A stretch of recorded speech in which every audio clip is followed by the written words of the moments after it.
with another adventure in the immortal relationship between Bertie Wooster, Mayfair, layabout, bachelor, bonehead, and his man Jeeves, who was employed simply as a valet, but day in and day out saves Bertie Wooster's life from careening off the tracks into, as Jeeves aptly quotes, that bourne from which no traveller returns.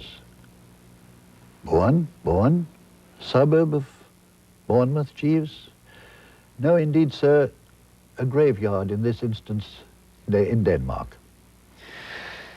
There was a constant charge made against Woodhouse by humorless people, but also by serious writers.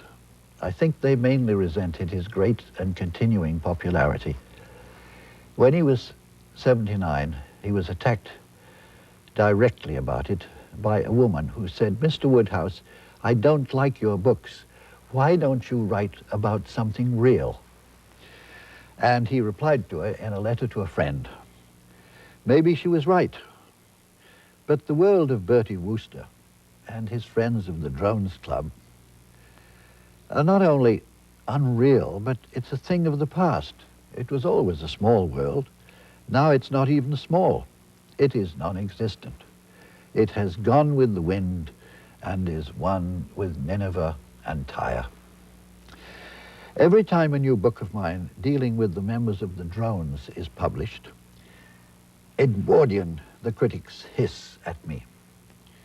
It is not easy to hiss the word Edwardian, containing as it does no sibilant, but they manage it.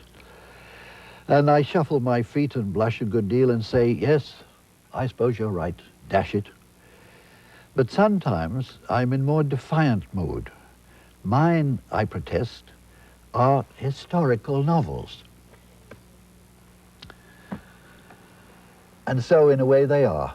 Woodhouse took a character, two characters, a Mayfair wealthy heir doing nothing in particular, and his man who was usually a valet or a butler. He'd known these characters in the 1890s and the 1900s. And during the reign of Edward VII, they were two regular comic characters in the vaudeville theatre. Woodhouse took them, blew them up into caricatures, and set them moving through the houses and the streets and the clubs and their country mansions that he'd known since childhood.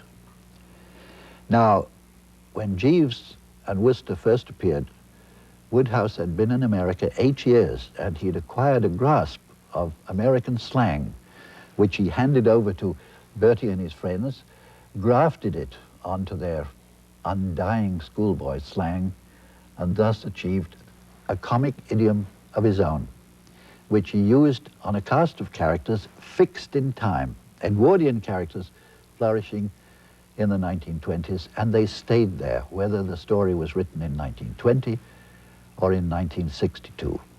This is the fourth of the P.G. Woodhouse stories about Jeeves and Wooster.